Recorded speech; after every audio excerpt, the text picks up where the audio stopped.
Welcome back to the Football Rig with another show of the Arsenal News Drilldown. Today, we're going to talk about a lot of stuff. Arsenal performances was a little bit sketchy in the previous five, I would say 6 games. Are we actually ready? Are we ignoring the cracks and trying to stay positive regardless? Because yes, the performances so far in the Premier League put us up front and in the front seat. Champions League, we are there. We showed up in the big stage and we are in the semifinal. But here's the problem: injuries are creeping in again. Key players are not fully fit, and we're not being honest with each other. This squad is still one or two pieces away from dominating. We need to find the right tune, the right players to actually go there, and probably the right manager. We're going to find out by the end of the season. So we're not just going to celebrate about the qualification to the semifinal. We're going to dissect it and talk about it and analyze it from our perspective as fans. And I hope this summer turns out to be great for Arsenal. This is the window that decides if Arsenal becomes champions or stay as almost as always, And me and the Doc here, we're going to talk about it. First, Doc, how you doing, bro? Big up to you, Sammy. Thank you very much for having me, as always. Always a pleasure to be sharing a screen with you. I mean, it's Friday, sun's out, trees are in bloom, starting to see the birds and the bees finally, come into into the front. But as far as Arsenal is concerned, we are facing quite a knife's edge. Our season can very well be defined by tomorrow's result. Yeah, unfortunately. But before we commence the show, I'm gonna have a moment here as an ex-player that actually passed away. We want to show some respect to Alex Manninger, who played for Arsenal in 1997 up until 2002.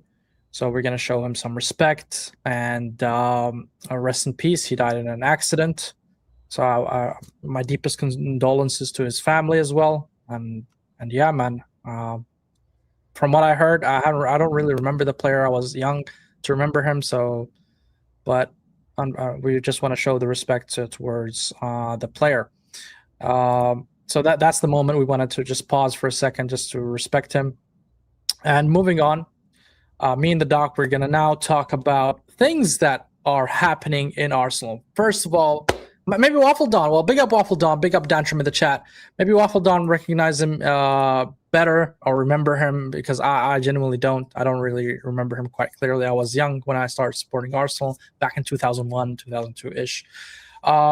So, Doc, before we talk about the actual agenda of today, I wanted to feel what did you think about our performance against Sporting Lisbon? Was it? I mean, yeah, we qualified to the semifinal, but what's your feeling about it surrounding that qualification to the semifinal? By the way, back-to-back semifinal for the first time in Arsenal's history.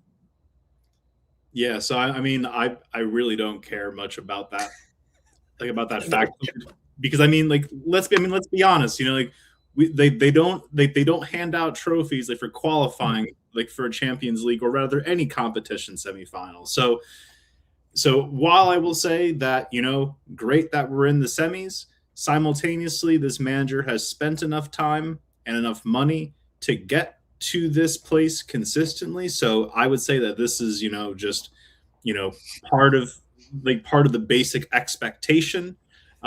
Concurred. Do not say that back-to-back BS. I mean, again, it's great, but simultaneously, we were absolutely poor against Sporting. There were times that they had cut us open, that they should have equalized or scored a goal, and we lucked out. I would say, we were talking about, getting into third and fourth gear months and months ago. Waiting for our attack to click. And even, even this manager has just come out and said that we are not, that we're not performing well in the final third. So, I mean, it's on him. I have no idea why he's verbalizing this. He needs to be, he needs to be improving the instructions so that our attack is more free flowing. So, so ultimately, I'm happy to say that I did get the performance result wrong, because I was calling for a 3-1 defeat. So I'm glad that we were able to advance, and I have no problem admitting when I am wrong, right? But to that end, Atletico Madrid is not going to be any pushover, to say the least. Yeah, I mean, I personally think we can do it, but as long as we play the same style of football, I would say in the recent games, I don't see us passing through Atletico Madrid. But overall, I do think we have a better squad. Overall, I mean, they have the edge when it comes to the attack, midfield, and defense. I do think we edge them, and some could argue also as as the goalkeeper as well. So I am quite optimistic that we reach the final. Now, when we reach the final and we face either Bayern or PSG, that's a different story. I don't think we will have what it takes, to win the competition. However, it is good from one perspective. If I'm allowed to say it, that's the positive thing that I can say, and it's a fact that Arsenal has gained around 124 million euros reaching the semifinal. One of the most, it's a record for the team. In terms of financials and price pool, that Arsenal gained a lot of money from being in the semifinal. So that is the good part, I would say, about it. I understand what you're saying, Doc, that obviously we want to be competing, we want to win it, but we got to look into the things that are also in our advantage and what we gain from it beneficial. And this is where the financial part comes in play. 124 million into the bank. That's great. I hope that we can reinvest it in the summer to strengthen our squad and sign better players. But overall, what is your feeling about and in terms of what should we do differently to improve our squad before we go on Sunday against Manchester City?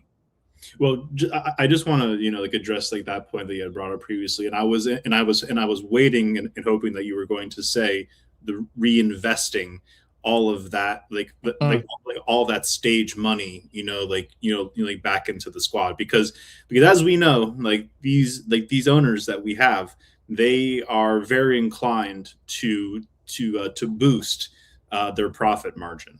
What we need to see ultimately is the reinvestment of of those winnings back into the squad to improve the quality and the level of the squad that we have. There's no reason why we should still be relying on players that have been around for a time and that have failed to contribute towards getting us over the line. So I certainly do concur with that. What I would say that what we need to, the only thing that really needs to be done differently is putting a kibosh to the to the Tim Lewis hairstyle shaped football, U-shaped football around the final third, lacking urgency, lacking incisiveness, and most importantly, getting the fucking ball, pardon my French, in the final third to Victim Gyökeres. He was bad, Doc. He was awful. Simultaneously, we make him look awful. The entire squad was awful. No. He had a couple chances, bro. He couldn't shoot it on target, bro. What's going on here? I'm not expecting you to score every time you shoot the ball. I'm not saying that, but at least, in terms of accuracy, shoot it on the fucking goal, bro. All we have known is that he is a chances kind of striker. We need to create more chances for him because we have already proven that his goal conversion percentage is higher than that of Haaland's.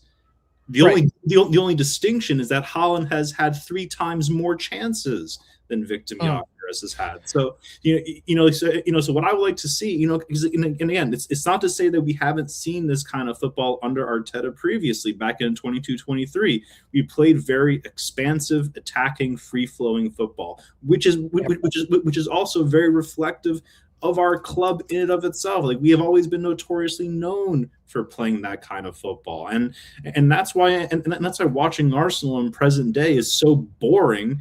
Simply, simply because we play like prime Stoke. Yeah, well, the numbers agree with you, man. I struggle to stay focused and entertained. I had to do I wouldn't say I had to do, but I wanted to do and I did already the watch-alongs, and dude, it was the most boring shit I ever watched. Now, I thought it was something that I said, but look at this piece of news right here. It says the Arsenal Sporting game recorded one of the lowest audiences in history for the UCL quarterfinal. Mm. So the numbers do agree. The game was completely boring. Now, if I look on the other hand, the other game that was played in the same time was the Bayern and Real Madrid. That was a great game. What a match that was! Let me tell you. Yeah, man. And I said in my watch along, I think I'm in the wrong game. I'm watching the wrong match right here right now. But it is what it is, man. I'm gonna, I don't know, file a complaint saying, hey, guys, try to put different timing so we can also watch these games and enjoy it, man, instead of watching. I mean, at the end of the day, I will watch my team regardless if I'm doing a watch along or not. I'm always gonna watch Arsenal.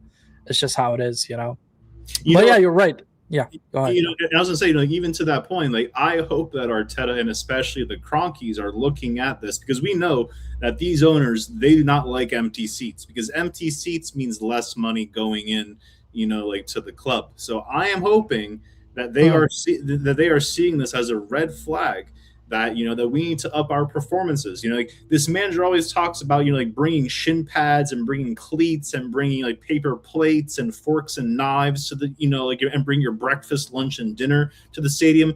How about this team and this manager specifically giving us something to be excited about? Because what we are watching is the inverse of excitement.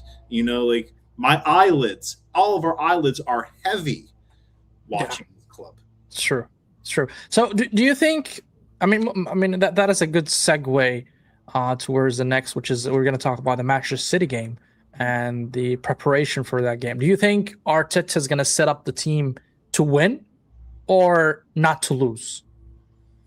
Well, going based off of his behavior, it's going to be the latter. Latter. Hold that. This is what he said. There we go. We are going there to prepare the game to win. Right. Now, listen, I'm glad that he said that, right? Because sure, at least we can hold him to a certain degree accountable for what he said, right? If we do sit back and we don't really show any kind of urgency to attack or any kind of fight in the game that we can nick a result out of it, then I'm going to question. Obviously, if Manchester City outplay us, I mean, it is what it is, but at least I want to see him go for it, Correct. And that's what he's saying. I concur with that. And he was asked, by the way, Doc, I'm sorry to interrupt. He was asked, what about a draw? And his response was, we are not going to spend a second talking about a draw. That was his reply, quote unquote. Right. All I'll say is that, it's one thing to talk it, it's another thing to walk it. And this manager, very rarely, if ever, walks it like how he talks it. So so while it's very nice to say in front of a microphone, they're calling it a bluff. I mean, like, look, like we have seen. So let's say, for example, right? Let's say that you have a regular commute that you drive to work, and you take the same route every single day for the course of an entire year. Are you suddenly just going to flip a switch and change right on a dime that you are going to do something different? So like that's why I don't necessarily buy what he said. But that's a linear analogy, Doc, don't you think? In what way? In a way that, well, if you find the best route or way towards your work, you're not going to change it unless there's something happening, right? Like a roadblock or something. But in football, it's quite different because the options are infinite in terms of the tactics, setup, team selection, all of that stuff. Don't you think? There are more factors involved here than just. Sure, that's what I meant. It's not linear, right? Sure, that's fair. That's fair. I mean, it was a very basic example, but I think the general point that I'm trying to make is that we have not seen this squad and this manager prepare for a game to win. We have typically played for a draw. Like sometimes we have squeaked out winners where we should not have won the game. Like we should, and just as well squeaking out draws when we should have lost.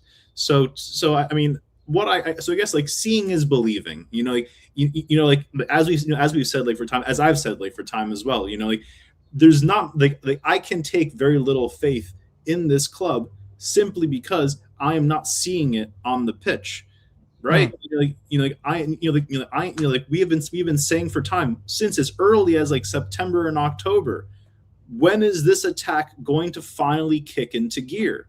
Now we've all been saying, oh well, set pieces and corners and and own goals, but we have not seen we have very rarely seen organic attacking play scoring goals. Like Victim, like Victim Gyökeres, he is at minimum a 20 to 25 goal a season striker. And the fact that he has scored this much despite being starved just tells me everything that I need to know like about this manager, that he does not know how to manage attacking styled players. So it's great to hear him say that, but only time will tell whether or not he's he's being truthful or whether or not he's just capping in front of a microphone. Okay. Well, in terms of readiness, right? We're going to talk about the players that are injured right now, and I'm going to show you a bunch of outlets and news that are mentioned here. But I like one that I found that summarized majority, but I'm going to put it like one by one. So the first one is Bukayo Saka. Bukayo Saka is confirmed that he's out. I mean, that's by the manager himself. He said he's out. So he's not going to be available, right? The other one, which is putting us in doubt in terms of is he going to play or not, is Jurriën Timber. Yep. Right. What the journalist asked him, can you make it basically to play that game? And he said, I can't say, but you will see on Sunday. So there's a little bit of optimistic side from him. And I mean, even towards the fans to say, okay, he might be playing. But here's the one that I want to really sit with you and talk about is where they summarize, right? On Noni Madueke, it seems like he could be returning on before the game. On Saka, he said he's out. Martin Odegaard, Calafiori, and Timber do have a chance to play on Sunday. So what are your thoughts about these? Well, so personally, I think Saka's out for the remainder of the season. I don't think Arteta has the spine or the sack to say that explicitly. So, and also for what it's worth, Saka has been awful this season. His legs are done. So for what it's worth, I don't see that as much of a loss for this Sunday. I think the bigger loss is Timber, who I also believe is out for the remainder of the season. I don't think we're going to see him until next August. I think he's done. Martin Odegaard, no one cares. He's already old news. He's already proven that he's out. He's done. His Arsenal career is done. He's been injured 4 or 5 times, and every single time that he's come back from injury I should say, because injury with massive quotation marks. Every time that he has returned, he has been injured. The following match, he's done. He is done. Calafiori, also, no one cares about. Subpar, inferior, to wear the badge. He's also probably going to be out the door as well. And Nani Madueke, he's very much like Martinelli and Trossard. He couldn't rather his form is temporary and comes and goes. And as we also know, that old saying, form is temporary, class is permanent. Madueke was never the option that we needed, but this manager knows best. This manager wanted to go dumpster diving back into Stamford Bridge, paying over the odds for a player that had already proven not to be good enough for Chelsea. So somehow he had come up with the conclusion that he's good enough for Arsenal. That to me just makes absolutely zero sense. And he has proven this season that he's very hit and miss, more often miss. So I would much rather see Dauman starting on the wing. I mean, and granted, we shouldn't have to be relying on a 16-year-old to start, but Dauman's better. Look, I gotta say a couple things here, because you said Martin Odegaard is done. You said Madueke is not him. I agree with that. And you never should wish excuse me, injuries or anything. But when I saw the injury happen to Madueke, I thought in my head I was like, it could be a blessing in disguise. Mhm. Just to see Max, because I do rate Max Dowman highly. However, I do wish him a speedy recovery. But Mhm. even if he's fit, right, Madueke, I wouldn't want to start him. But unfortunately, due to seniority, and I think the manager doesn't have the sack, like you said, to go and take a risk and play Max Dowman and start him and be like that kind of X factor, like they're not anticipating. And on the left, doesn't matter really. Both of them are shit. Martinelli and Trossard both didn't really show anything or resembled anything of type of form lately. But about Odegaard, you said his career is done with Arsenal. Yep. So you don't have any shred of hope, let's say, in a sense of we can get the best out of him. I mean, back, I would say back is the right word, where he performed very good in 22, 23, 23, 24, as he's still, at his prime years. He's not like 30-ish player, so he still maybe can't get back to his best. There's no hope in that aspect, even with a new manager. I mean, I think with a new manager, I'm very skeptical, even with a new manager, whether or not he can find that form. Because again, as I just said, like form is temporary and class is permanent. Like the So 22. you think he doesn't have class, zero class? I think whatever class he has was an outlier shown. It was a statistical anomaly, 22, 23, and even less so 23, 24. We have. I mean, like I guess the only grace that I may provide him is that this manager's instructions are half-assed backwards. I don't like personally, as you know, I don't want to see my 10 collecting the ball by our defensive line. Like that was supposedly why we brought in Zubimendi, because he was supposed to be the line breaker. I want to see my 10 in the final third dictating and conducting, our attack, just very much like how Cesc was doing while he was here at this club. Cesc was the true conductor of our attack when he when he was playing like in the middle of the park. I don't like seeing Odegaard going so far deep to collect the ball, and even additionally, when he's on the ball, he looks atrocious. You know, like I mean, and why I'm so upset with this club is because we have seen, as I said, we have seen so many playmakers and so many tens at this club that were quality that Odegaard can't even get into the same room with. Whether whether it's Kleb, whether it's Rosicky, whether it's Nasri, whether it's Cesc, whether it's Arshavin, whether it's Ramsey, whether it's Ozil, whether it's whether it's Cazorla. I mean, the list goes on, and Odegaard is just not a good player. He just isn't. More often than not, Real Madrid get it right. Sure, sometimes they have, sometimes they have like a faux pas with like a Wesley Sneijder or with a Robin, right?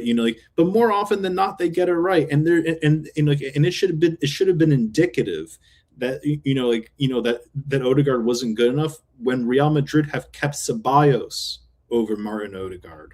So I mean, I think he's done.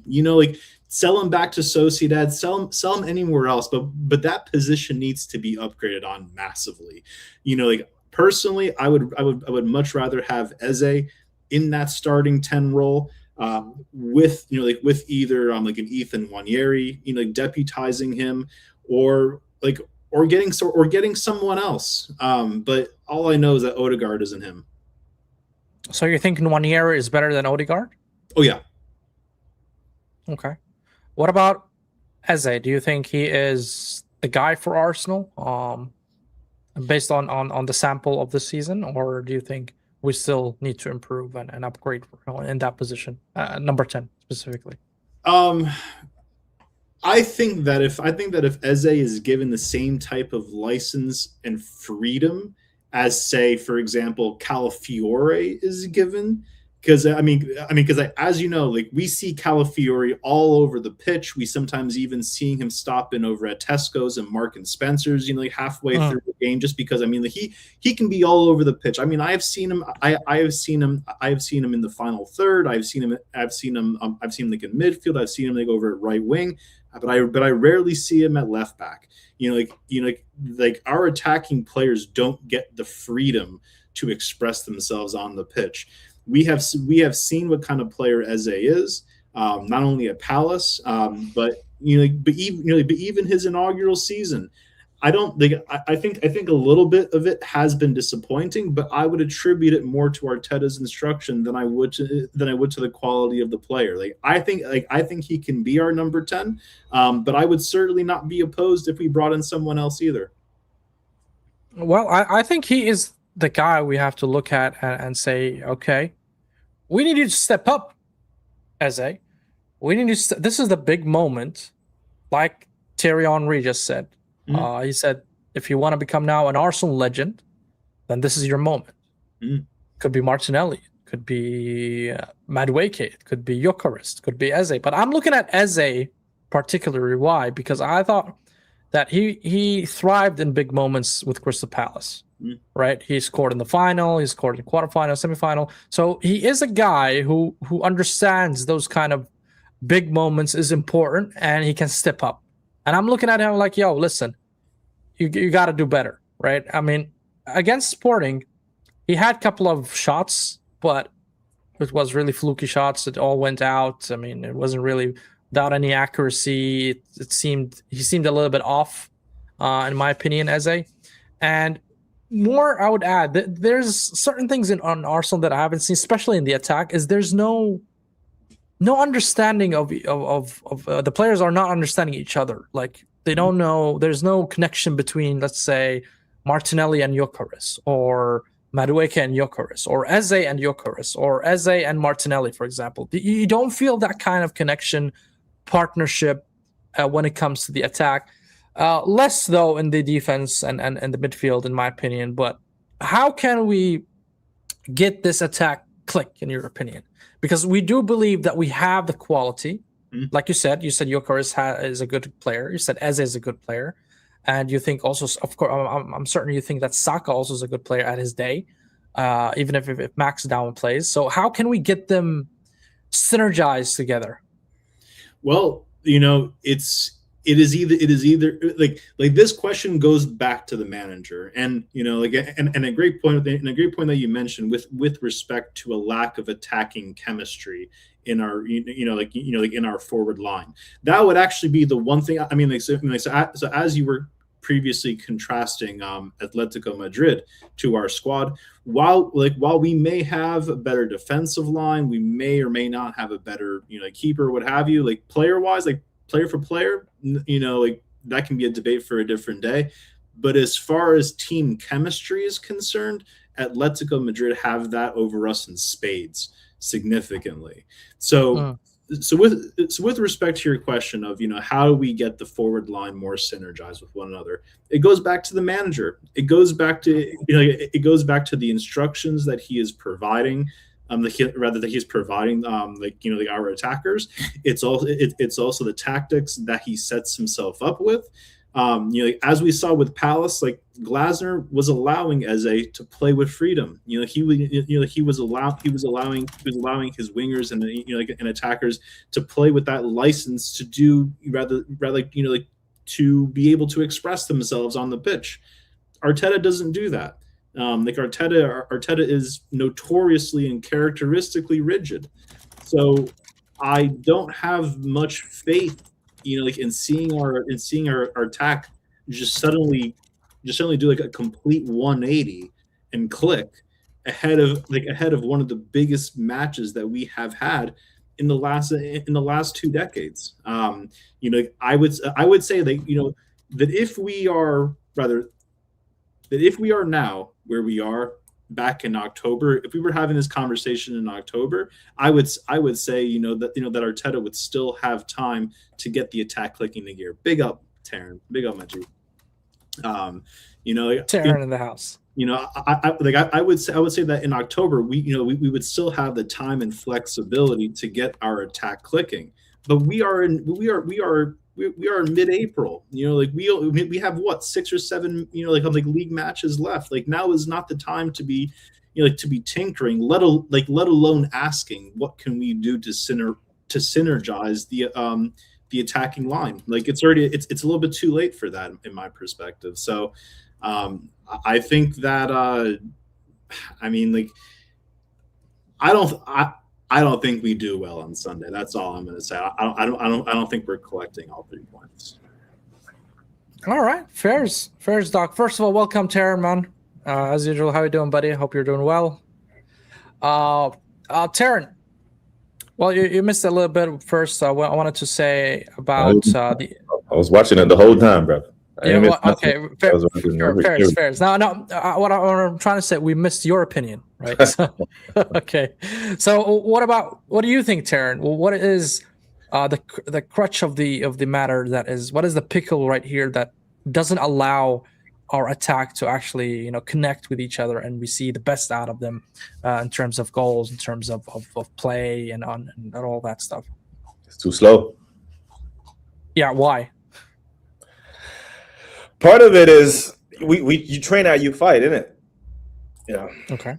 So you don't do one thing on the training pitch and then try to execute something else. What you want to execute is how you train. Mm-hmm. How we execute our offense is how they are trained to do it. It's just too slow. The saving grace is that he's gotten away with it for 6 months, because from October till now we've been top. So in a vacuum, you can argue that it works because you're still first. But from a footballing point of view, of anyone who can analyze football, you say, yeah, it will work. It's just not sustainable for the length of time that we need it to be. Because we're the same fans who watch football with our eyes and told Liverpool fans how they were winning their first 5 games wasn't sustainable. And they came crashing down after 7 games.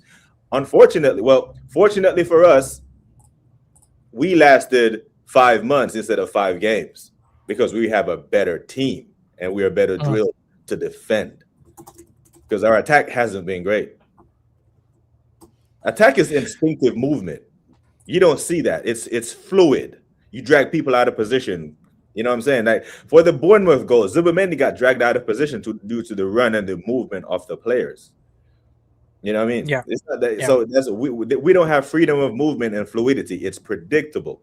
And if you are just a Sunday league player, a defensive player like myself, you relish the opportunity to play against an attack that's predictable. One of the reasons why footballing experts are saying Portugal, when they go to the World Cup, if they start CR7 up top, they won't win because they will be predictable. Because every ball will be played to him. They will try to force feed him, because if Bruno looks up and he doesn't get the ball, he's going to throw his hands in the air and whines like a child when he doesn't get the ball. We know where the ball is going. With us, it's the same thing. We know how we play. It's going to go to the wingers. If the defender doesn't bite or the double team doesn't work, it comes back to the the DM. Sometimes it damn near goes back to the goalkeeper. It's too slow. That's just we play football too slow, and it's kind of like when we're in shape without the ball, he lets them play. He lets them drift side to side. But when we get the ball and it's turned over, it's like he has to be the instruction and try to walk the ball into the net, and we can't do that. We don't have enough individual brilliance to be that slow. The ball has to move quickly. That's our biggest problem.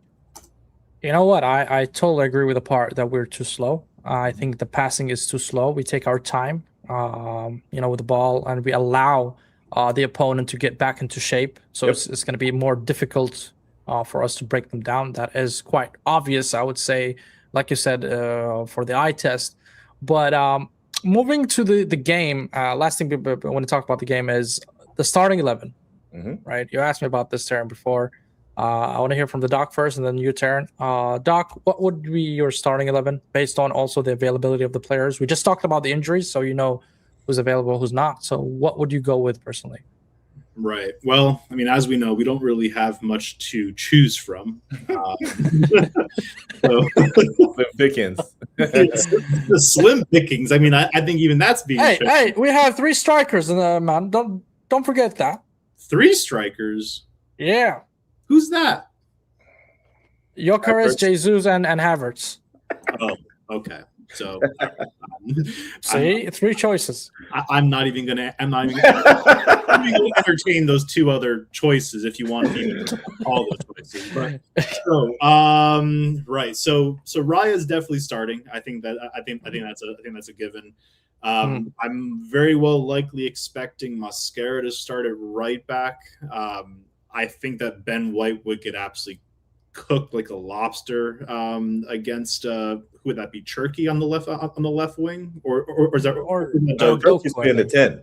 Turkey's going to play the 10. It's going to be Semenyo and Doku. Semenyo and Doku. You're right. So I mean, like unless Mascara has not like regained fitness like after the Sporting match, I would expect him to start. I think Ben White's also done at this club as well.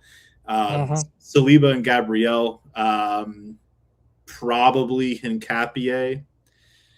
That'll be the back 4. I couldn't imagine Rice not starting. I mean, I think he's also playing on an injury. But the thing is, though, like I would be playing Rice in the 6. I would not be playing Rice in the 8. But we know that's not going to happen because I don't get everything that I want. So so it's probably going to forget about what the manager's going to do. I want what you want. Tell me what I you want. Oh well. Yeah. Well, Dr.Seymour Butts, chief Arsenal proctologist wants is Rice in the 6. Rice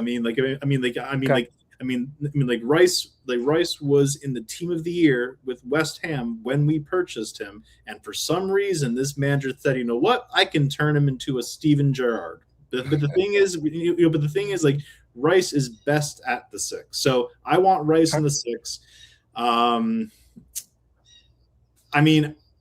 It's probably not going to happen, but because they just do the fact that he has not been getting enough game time. But I'll be playing Lewis Skelly in the 8, and I'll be playing Eze in the 10. Front 3 is concerned. Well, Gyökeres is definitely starting up front. So you're benching Zubamendi? Yeah, no thought about it. Yeah. And Dalman at right wing.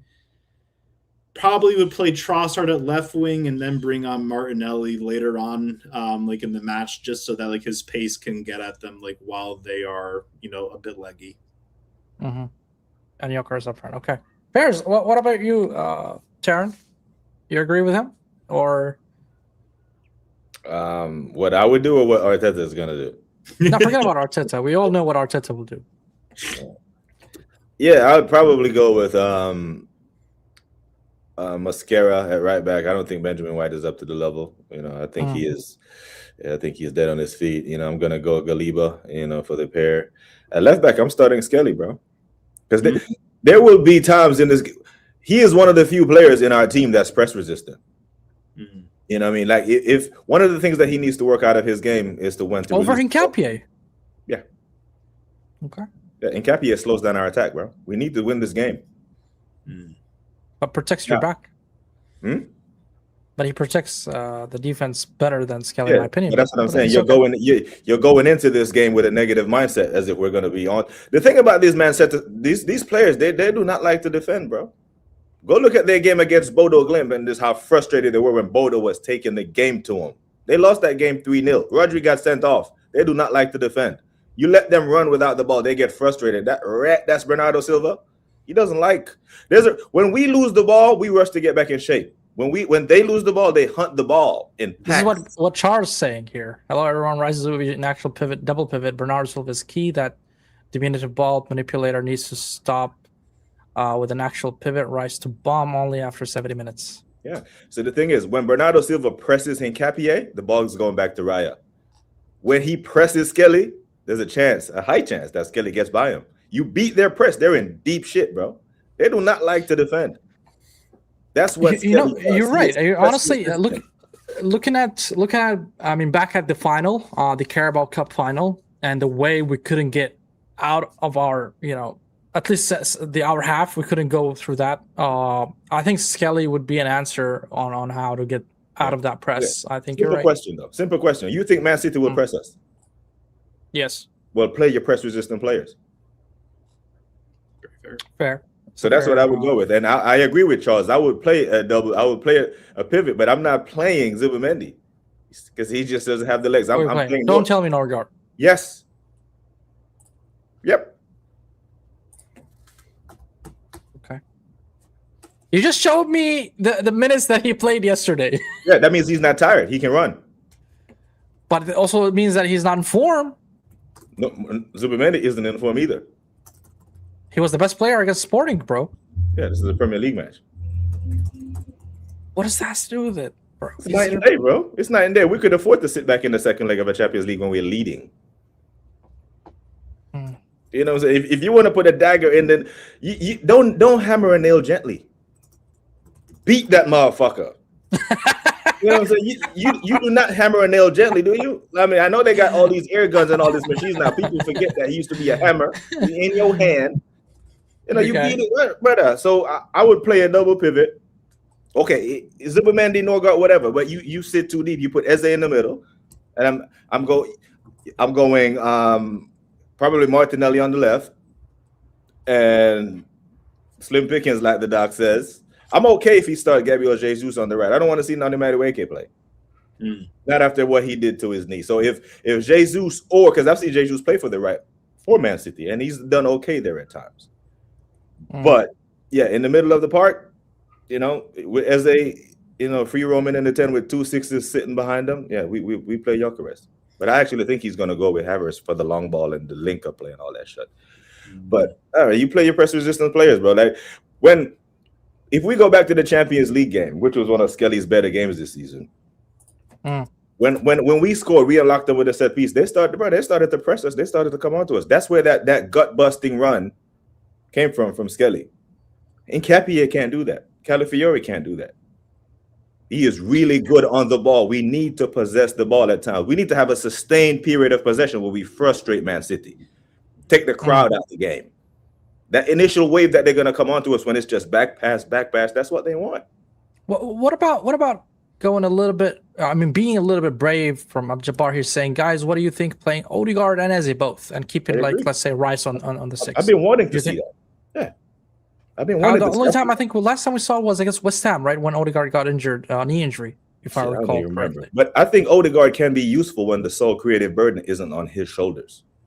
So if he is playing in the 8, because as much as we malign Odegaard, he's a better player going forward than Granit Xhaka. Right?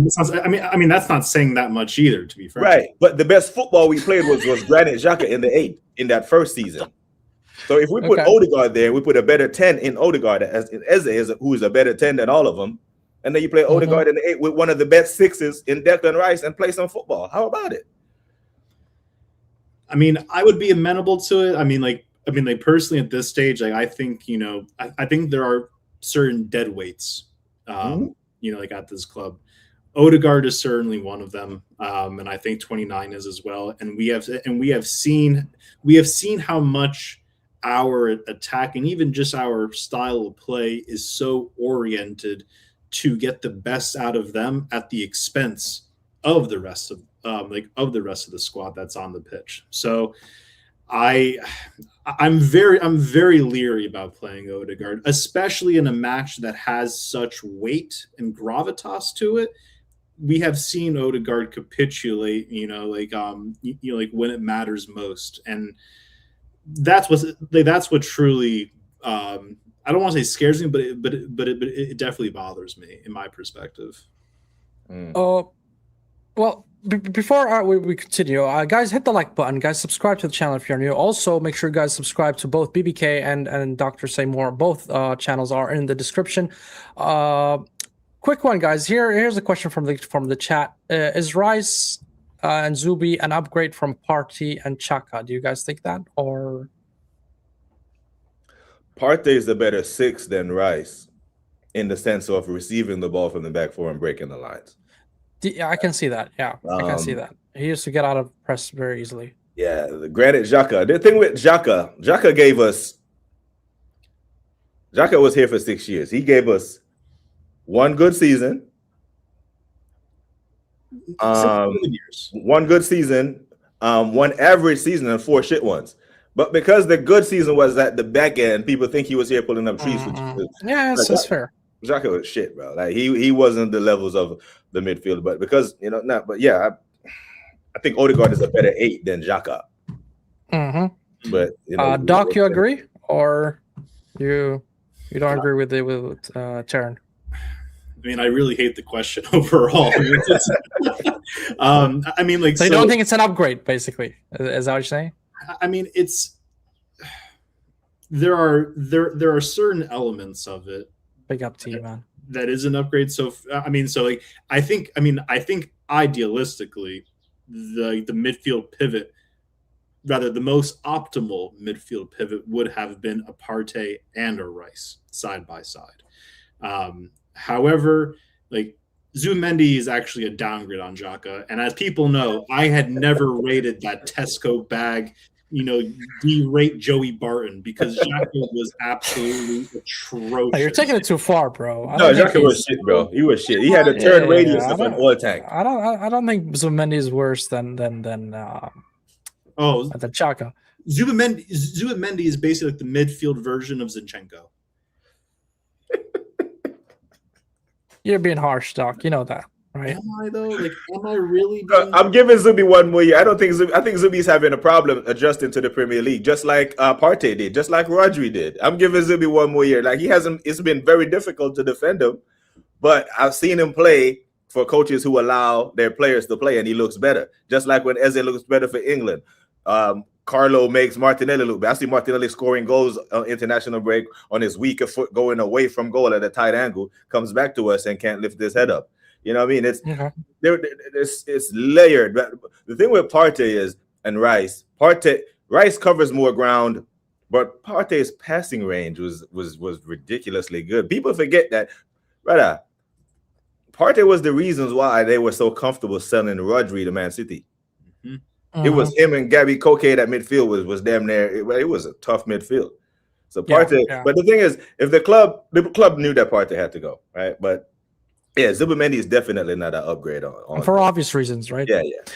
But before we move on, look, I'm gonna add a bonus segment in the show, but unless we don't hit 20 likes, right, I'm not gonna do it. Which is a combined 11, right? We're gonna do a combined 11 for Arsenal, Manchester City, and Arsenal and Atletico Madrid, but if we hit 20 likes, then we're going to do this bonus segment. Otherwise, you guys can hold that.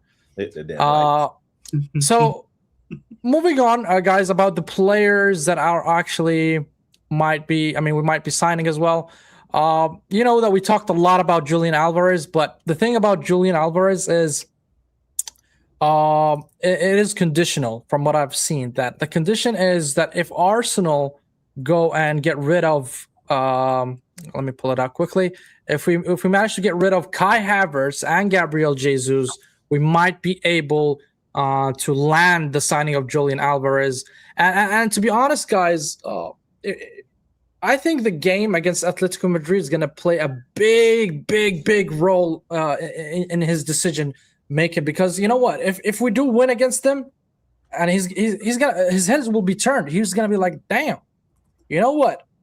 I think if I join this team, I think I can, elevate my career. I could be the main guy there, because 100%, I do believe that he is better than Gyökeres, even at his prime, right? I think he can be what do you call it? The signing which will move the needle for Arsenal, the marquee signing that I've been waiting for. I want your feeling, guys, about it. Do you think it is achievable? Can we get rid of both Havertz and Jesus and get Julian Alvarez? And what will happen to Gyökeres in that case? Gotta answer this first, if you don't mind, my G. Go ahead, Doc. Go ahead, man. Go crazy. If there is a deity in this world, I swear down, please hear my calls. Please hear me. Sell Timu Lacazette with cheekbones and sell this fucking donkey with 4 left hooves. Get both of these nonces out of my club ASAP, instantaneously. Swear down. So what I would say is yes, I would love to see Alvarez at this club. I am a little bit hesitant of seeing Arteta get his hands on Alvarez and turn him basically into an inverted DM. However, what I would say is that, like, if we were to potentially switch to a 4-4-2 or a 4-4-1-1, like where Alvarez plays right behind Gyökeres, and then have, say, a Mikel Merino as a third choice striker, I would actually be okay with that because we have seen Merino play a lot better up front than in midfield. And if Arteta gets this good idea just like that, because it would be right in his repertoire to play Alvarez as a right wing back. Yes, yeah. Anyone like whether it's God, Allah, Cthulhu, whomever, make this happen. Sell Timu Lacazette with cheekbones. Sell 29, bring in Alvarez. I mean, like that has Berta written all over it. So yes, would love to see it. That would make my summer. I agree with you, Doc, by the way. I would do that in a heartbeat. But the question to Taryn, do you think this is feasible? Do you think it's doable to get rid of Jesus and Havertz both? I think Jesus is already, one foot out of the club, but for Havertz, I haven't seen any sign or resemblance that this guy will leave the team, because Arteta for some reason likes the player, for whatever reasons that he likes the player. But do you think it's feasible that we can get rid of both so we can, open the door for Julian Alvarez? No, not both. But I guess I don't think I understand why we would need to get rid of both of them to get Alvarez. Like, you get rid of one, you should be able to get Alvarez. But if you're Alvarez, like, do you want to continue playing for Argentina? Most likely, yeah. Yeah, well, shit. He might want to stay away from us because you come to Arsenal. That's what happens. You lose your international spot because of the way we play football and the way he will be managed. Like, never in Eze's wildest dreams did he think I'm going to leave Crystal Palace as an FA Cup winner that I led them to, which he led them to. Quarterfinal scores, semifinal scores, final scores. Goes to a bigger club that's title contending and loses World Cup spot. Skelly loses World Cup spot to O'Reilly, the guy who dunked on us in the final. You know what I'm saying? Like, and you know these South Americans, it means a lot to them, international football. And no one owes that. There's talent down there, bro. There's talent in the attacking spaces in the land of Argentina, with Nico Pass coming through. That Marco guy from Real Madrid, Lautaro still does bits, so he's not guaranteed. You know what I mean? So it's, how I feel about Alvarez. I think every show that I've done on the Football Rig, his name comes up, and I say, when attackers, whether it's Cavra, whether it's Leao, this guy, I've seen this guy in the Prem get 32 GA playing second fiddle to Holland. He bet on himself. He goes to Atletico, and he's doing well over there. He ain't putting up the numbers like he did when he was at City, but shit, still doing bits. Yeah, this guy is more of what we need. But I liken this to even the Ethan loan. When he goes to Marseille and play well and develop, he is still coming back to our system of football. So he's going to take 3 steps forward and take 5 steps back when he comes back to us. If we're getting the Julian Alvarez that we know in our system, yeah, of course. But we also thought we were getting the Eze from Palace. We also thought we were getting the Sporting Lisbon version of Gyökeres. And no, none of our attackers can kick on it. We're gonna talk about the manager for a sec, but like I told the Doc before we started even the show, I told him, Doc, listen, he said it's kind of what's the word you use, Doc? Premature. You said that we're gonna talk about the summer before, and because of Arteta. I told him, listen, I think Berta is going to sign these players regardless of who the manager will be, if it's Arteta or somebody else that will manage this team next season. So with that in consideration, the reason why I'm discussing these players, because there are some updates about the players, and one, it's bad news, to be honest, that Kvaratskhelia, like you mentioned, Taryn, is no longer probably an option based on David Ornstein, that he said, look, everyone loves Kvara, but I fully expect him to stay at PSG. This is what David Ornstein has been saying. So I don't think we're going to land Kvaratskhelia. So we're going to move to another options in the market, 2 players that we've been linked to. And this is what Ornstein also said. Transfer update about Arsenal. we are more likely to go and try to sign either Gordon or Barcola in that left wing. So those are the more reasonable options that we can go for, because Kvaratskhelia is unavailable and unattainable for Arsenal Football Club at this moment in time. What are your thoughts about that, Taryn or Doc? Any of you guys can go ahead. By the way, guys, we're still under 20 likes. We're not going to do the bonus segment until you guys hit the likes and reach the 20 likes, so we can do the combined 11 for Atletico Madrid, Arsenal and Manchester City. Go ahead, Doc or Taryn. What was the question again? I'm sorry. I'm still trying to get over the fact that we're being linked to Anthony Gordon. All right, I'll give you a minute to process it. I'll go to Taryn then. I'm calm with the Bradley Barcola links, him, Desiree, and this is what happens, right? Like Doc knows, in American sports, when you win a Super Bowl, you win an NBA title, other teams come for your good players, especially the ones who are on the fringe. You already get the title, now you're gonna go make your money and then compete for another team. Yeah. The Anthony Gordon thing, that's a hard pass. An expensive one, bro. It's like 70 or something million. Yeah. It's not like we're in danger for the English tax. We have enough English players in the team. But the Bradley Barcola one, I'm here. I'm here for it. The Kvaratskhelia thing, yeah. Bradley Barcola. I think he's more attainable than Kvaratskhelia, just because he's not getting the same minutes. Because and he's just full of Yeah, I get it. But the Kvaratskhelia thing, like PSG are about to enter a period of dominance. They're going Aren't they already? I mean, once dominance, you need multiple, and you notice they didn't announce, back-to-back semifinals. You know what I'm saying? The successful people. You don't walk into a room a bunch of millionaires and say, "I'm making 6 Ouch." You know what I'm saying? So it's.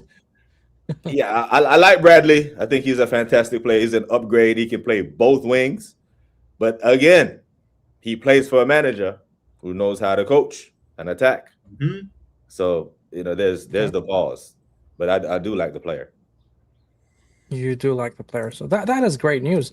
So now you guys talked about the manager a lot. But before we talk about the manager, there's another rumor that is... Oh, yeah, Doc. Sorry, man. I thought you said it, right? You get a minute to process. I have collected my thoughts. All right. Go ahead. Sorry, Doc. Go ahead. Go ahead. All I can say, so like Kvara, like that was never realistic. I mean, like he had just arrived at. Hey, we can dream, Doc. We can dream.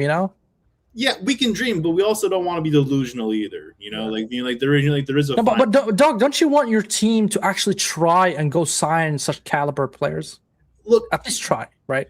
We missed that boat when he left Napoli to sign for PSG. That's what Charles said here. Kvara boat sailed since Napoli. If we did not do then nah, not gonna happen. Exactly. And for once, as we know, like a lunar cycle occurs roughly every 30 days, and today must be a full moon, because Charles and I are right with that. That boat had sailed. We should have signed him when he was available. He was also not much more expensive than Madueke was, and he would have been. He would have been a quality raiser at this in this squad. So unfortunately, that ship has sailed. We were never going to consider spending 120, 130 million euros or pounds on Kvara. The Gordon links do not like hearing or reading. Barcola, I'm also fairly meh on. What I really want to see is our new chief scout. Scout a Turkey-like winger, in Europe, or even in South America for that matter. Michele has a very touted reputation, and now would be a perfect time for him to exercise that. Spend like a 20 to 40 million, pound transfer, on a winger that's not getting much attention, but who would truly elevate his game. So that's what I would at least personally like to see. But but we also have to consider the English quota, especially if this manager does try to get rid of Ethan and Lewis Skelly in the summer. Yeah. JP Jackson, I think, all the panelists here would cash in on Martinelli. And I think Trossard, both left wingers should leave the club, man. I don't think anybody rates Martinelli anymore. So yeah, that is regarding the left wing situation where Kvaratskhelia is probably not going to be attainable. So we're going to look elsewhere. I hope we do go for either Barcola. I mean, I don't really rate Barcola highly, honestly, but I don't know who's out there. But here's another piece of news that Arsenal, and rumor that Arsenal might consider, and I want Taryn to answer here because I think it'll be interesting from Taryn. Arsenal consider including Ethan Nwaneri as part of a potential deal to sign Aston Villa star Morgan Rogers this summer. Would you do that? No. Oh, wow. No, bro. Why? Because we can't mortgage the future of our football club, bro. You can't. So you think Nwaneri is a better player than Morgan Rogers? I think they're different profiles. I think you need this. If we're going to sell our young talent, MLS and Ethan, our young talent with world class, they have world class talent, world class potential. These two guys. If you're going to sell them, you have to replace them with world class players. Okay, that's fair. What you don't do is sell world class talent and then go get other young players that you have to just develop these two. They're already here. Like, what more do we need to see from Ethan? Because I've seen enough. I saw Saliba play one game against MK down in the preseason. I knew he was ready.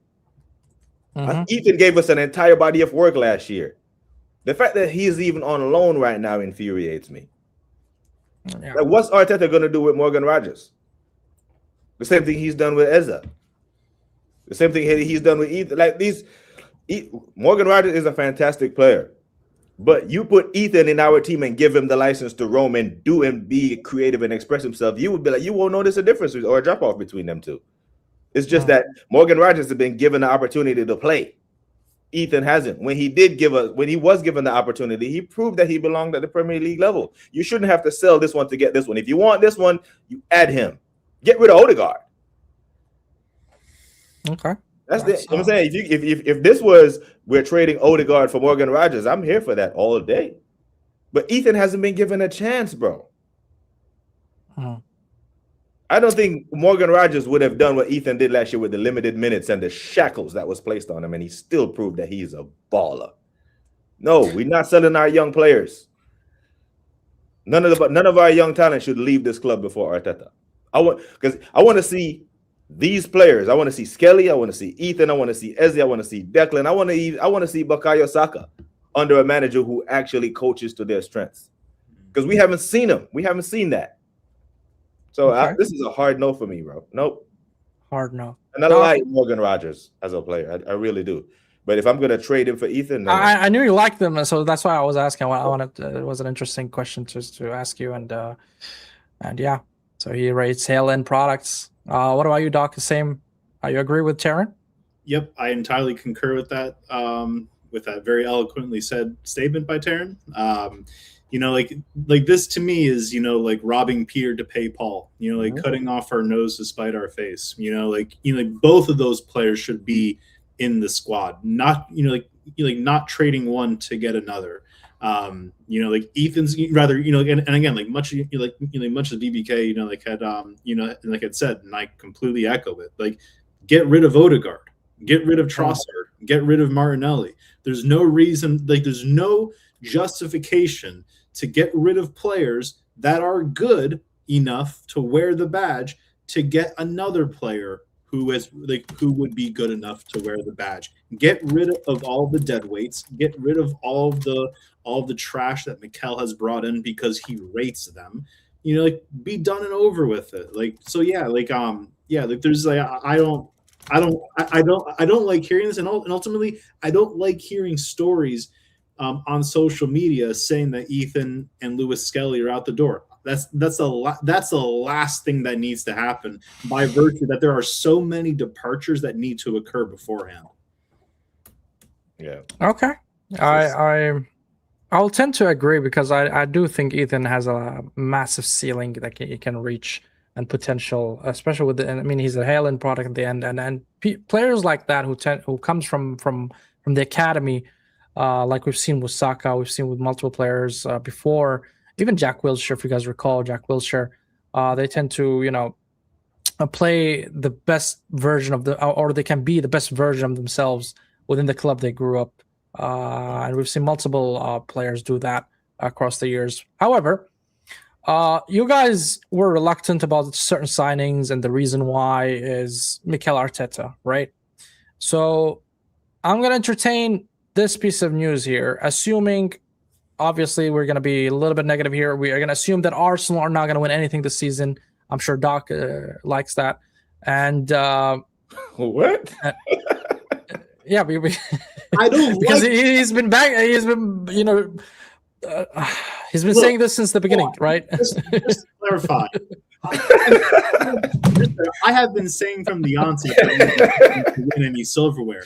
I don't take any pleasure in saying it or believing it, but that is simply what I feel. I want Arsenal to win silverware. I want to see armpits in May. No. What I meant is you're gonna like that. I'm concurring with you, right? I'm agreeing with you there. That ain't what you bet. That ain't what you bet, guys. Yeah, I mean, yeah, exactly. That was not what you had initially meant. Nice cleanup, though. You're Arteta trained. You're Arteta trained. You're trained very well. No, Taryn. I'm the guy who teaches Arteta. But anyways, so he's trained very well. I get it.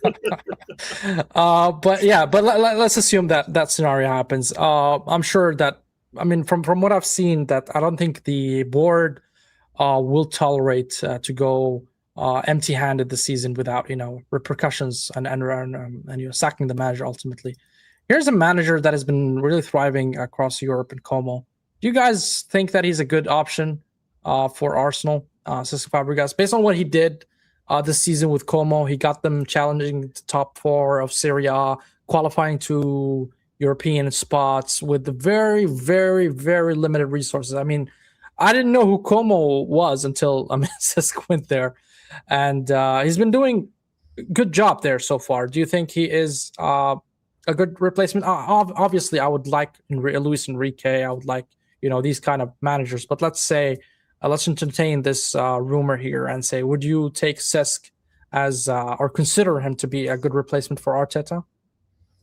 So what I would say, so actually, like BBK and I, we actually spoke about this on one of his streams, maybe like last week or so, and I certainly concur. I think that he is showing promise. I think he is showing a lot of good values that we like to see in a manager with with respect to player development. Like, he has developed a lot of young players.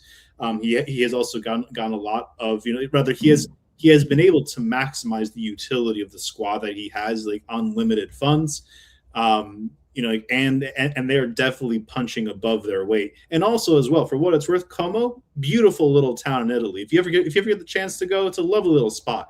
But here's the concern, that BBK had mentioned, and that I certainly concur with as well. Like, if he goes to another club, a larger club, say like a Roma, or say like an Inter, or a Juve, and is successful there and wins silverware there, then we can have that discussion. But unfortunately, like as it stands right now, like his CV is also still very limited. What he's doing with Como has been very good, but simultaneously, I truly believe that we need a manager that already has an established CV of being able to get over the line, of developing youth and developing players within the squad as a whole, and is also able to reinvigorate the Arsenal of the old, where we were able to play very expansive attacking style football, as well as shutting teams out. We have not seen this Arsenal for over 2 decades. But I do think, I think that if Cesc had if Cesc had more experience at a larger club, not only with the achievements, but also with the pressure of managing a larger club, I think it'd be worth a consideration at that point in time. But as of right now, no. Okay. No, correct. Fair enough. Charles again agrees with you. We are basically replacing a zero experience with zero experience as far as silverware is concerned. I do like your approach, Doc, where you said you should go to another club and show that he can replicate what he did with Como on a bigger scale, and gradually, get up there instead of just giving him that kind of jump from Como to Arsenal. That's a big jump, and you don't know what will happen there. Taryn, here's a comment from Footy Pants. He's saying, "Hell no, our fans are shown they can't handle sentiment. They gave meaty ex-player Arteta 6 trophyless years. We can't have another project. Mutants will keep Fab for life without demand." What are your thoughts? I like Cesc. I like the idea of Cesc. I like his ideas. I like what he represents. I like what he's doing at Como. But we've done enough challenging. We've done enough competing. I remember 2 or 3 seasons ago, Girona was leading La Liga for a while, and everyone was saying, let's go get the La Liga manager, the Girona manager. That shit came off the rails quickly. They have been nowhere near the level since. The thing with Cesc is doing what Arteta should have done. Go to a lower level club, learn how to coach, build your foundation, right? And then he's doing very well at Como. Everyone in Serie A knows and respect what Cesc is doing now. So much that don't be surprised if you see a Roma or Napoli or Juve, give him a call. And if he goes there and he does well, then I'm all for it.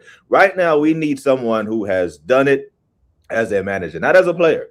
We have enough players. Now, these players need to look to a manager who knows how to get over the line, right? And it's for me, it has to be a proven winner, someone who knows how to get it over the line. And given the amount of opportunities we've had this year to get it over the line, someone with the know-how, I think, would have taken advantage of one of the 6 opportunities we were given versus Liverpool, versus City, versus Brentford, Wolves, Bournemouth. An experienced manager would have got us over the line in one of those games. So I rate what Cesc is doing, big him up, but I don't think he's ready for this job yet. Because for me, your standard is the same when you get here, no matter. And this is why I never want Thierry Henry to coach this club.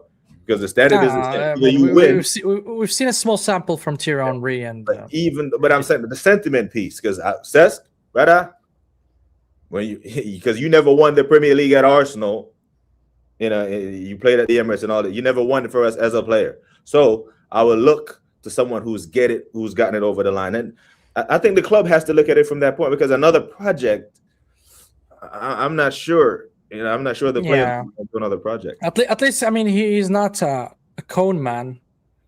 In parentheses, he's doing the right way. He's learning how to coach, which is like Fabregas was 10 levels above Arteta as a football player, and even he knows that he needs to go learn management and coaching night and day, right? Even also his background turn is great. I mean, he comes from the La Masia, which is the Barca academy. And he was, trained under Arsene Wenger. So that is something remarkable. I'm sure that the way he looks at football, the way he perceives football is quite different than Mikel Arteta, who's been the majority of his career under David Moyes, Everton. So that's a massive, shift, I would say, from the way the play style that we want to be. Because I do miss that kind of football. Even though if it doesn't win you anything, I'm willing to accept the haram ball that Arteta is doing if he wins trophies, right? I'm willing to accept that if he wins trophies. But if we don't win shit and I'm bored out of my mind watching my own team, then that's a big problem. That's a big problem. I appreciate the trophy shot because every manager in the league last year who won a trophy had managed somewhere else. Right? Glasner managed elsewhere. Eddie Howe went into Italy and learned how to manage after he relegated Bournemouth. Because self-reflection is a thing.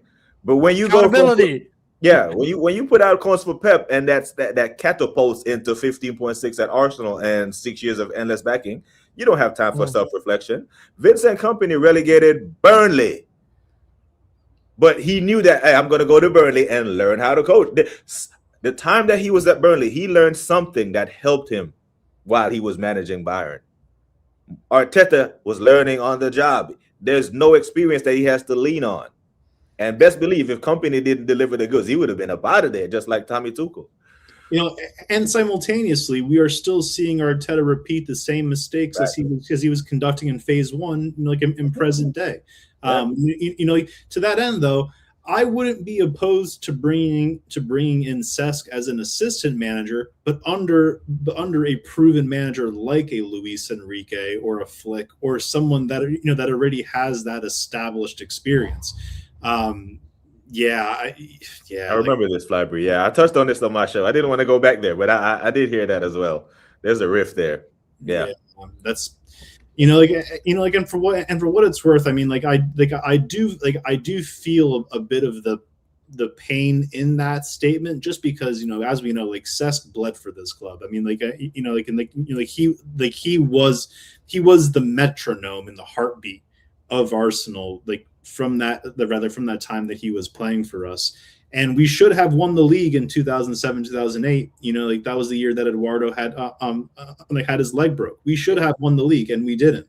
You know, like we got to the semifinals. I think it was in 2009, 2010. You know, like I mean, like there was even that year, a few years after. I think it may have been Cesc's last year at the club. Where we had beat prime Barcelona at home 2-1, and then we did not get past them in the away leg due to some you know, like fairly shady like referee nonsense. But you know, I mean, I can definitely feel that there's a bit of a gap in his heart that he does want to fulfill at Arsenal, and I would certainly be amenable to taking Cesc as a manager at a future time. But I think that he still needs to develop himself and to to learn the ropes at a larger club than Como before that happens. Yeah. I want to address quickly the comment here from Footy here saying Arteta's trying all sorts of gimmicks to relieve the pressure on the squad. Another project could lead to the same place. An experienced winner has methods with a proven record of working. So, guys, a quick one. Do you think Arteta is a cone man or a con man? A little bit of column A, a little bit of column B.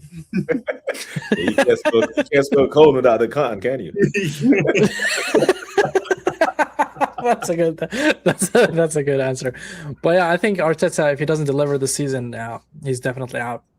Guys, we're gonna do one combined 11 since the poll they said yes, but we're not gonna do both since you guys didn't reach 20 likes. You guys are moving like Arteta, man. You guys are moving like Arteta. But the last piece of news that I've seen during this week, but it kind of bothered me, honestly, and I don't know how true it is, but let's discuss it quickly.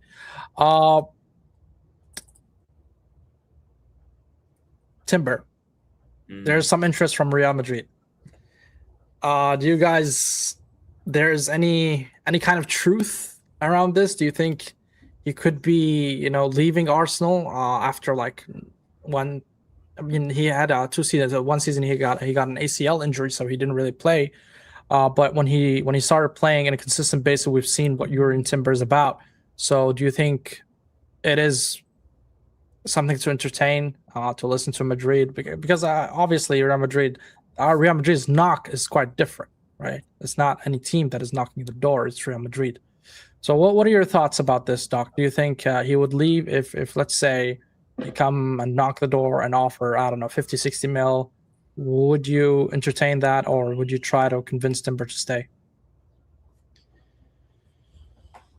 I mean, obviously we need to do everything that we can to keep Timber around because he, I would say personally, in my perspective, like the back four of Hincapié, Gabriel, Saliba, and Timber, like I personally believe that is our back four. But simultaneously, as you had said, Real Madrid's knock is different. People don't typically say no to Real Madrid. So I think there's a lot of things that need to happen in order to keep Timber to stay. The first and foremost thing is winning silverware. That's obvious. The second thing is, if we don't win silverware, bring in a manager and show intent and purpose that we are not going to be fucking around next season, and that we are going to be doing at least a double, if not more, as we should be, by virtue of being a big club, by virtue of having invested all this time and money. Like, we should be getting over the line. But but a should is just an imperative. Like, we actually need to see it conducted on the field.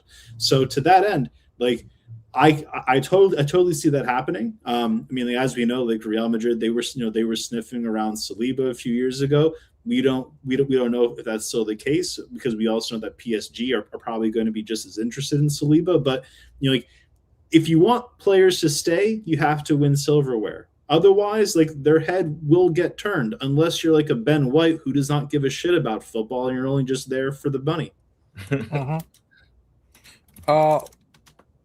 Taryn, what are your thoughts about it? I'm just getting quickly the salary right now. Okay, so Timber is earning right now 90K a week. So do you think if we do offer him, we could offer him a bump like up to 180 or 200, that can stop him from leaving? Well, he should be paid like one of the best right backs in the league, because he is.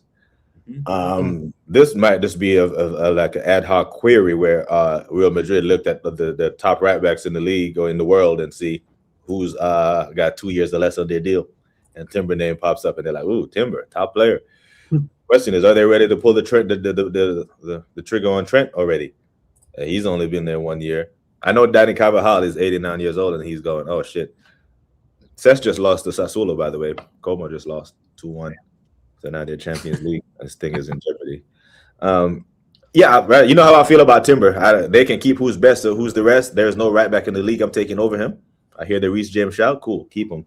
I liken it to like the Patrick Vieira and the Roy Keane. I don't care who's the better player. What Patrick did for us, calm. Roy Keane did for you, man, cool. But Timber, top player. We have to lock him down. I heard contract talks were initially opened a couple of months ago. Those talks have kind of died down. But Timber is a player. If you're doing a keep, that game that Arsenal fans and content creators play at the end of the season, where it's keep, bench, and sell, you'd be hard pressed to find one Arsenal fan when it comes to Timber. That's a formality. You keep him. We're keeping Raya, we're keeping him, we're keeping Saliba, Gabriel, we're keeping Nketiah. So yeah, to keep him, I can't let this guy go to Real Madrid, man, because it's not like we have Benjamin White that we can lean on. He is further fucked than this guy. And I do think Timber's been carrying it out for a while. For the first 23 games, he was giving us 8 out of 10 performances. And we saw when the dip happen. And it coincidentally is right when we were saying, he needs a break. And this is the time when Mosquera was fit and could have went out there and give him a break. But now, Arsenal, we have played north of 50 games already this season as a club in all comps. So the guys are clearly knackered, man. We can't let one of the best right backs go. It would make no sense. You've locked down 2 of the best center backs in the world. Why would you let one of the best right backs go? So yeah, if Real Madrid is knocking, we got him for 2 more years. But it needs to be mutual, right? Timber needs to want that as well. It will be difficult for you if you're the only party, right, that wants him to stay, and he's kind of reluctant or overthinking it or something like that. Yeah. Maybe he want to try something different in his career. At the end is Real Madrid. We managed to lock down Saliba, even though Real Madrid were sniffing around, like the doc said. But at the end of the day, the desire has to be from both parties, right? It takes I hear it. And it is Real Madrid, but we have our Arsenal. We just need to start racking up silverware, because Real Madrid, they're going on their second season trophyless. So if he's going to be trophyless, you want to do it in Madrid. Listen, big up to everyone who's watching from London. I've been to Madrid, brother. Trust me. You want to live in Madrid as a regular guy. You want to live in Madrid over London, let alone a multi-millionaire. It's a fantastic city to live. I hear that. I hear that. It's a keep, man. Okay, well, that's all for what Arsenal news where we covered this week. We're gonna do now a quick combined 11 for the Arsenal Manchester City, based on current form and also, of course, availability. Obviously, the beautiful panel here. Before we do that, guys, make sure to hit the like. Make sure you guys subscribe to the channel, and also make sure you guys subscribe to both the doc and Taryn. Both channels are in the description. So let me share the screen quickly so I can put it here. Dun. All right, where is it?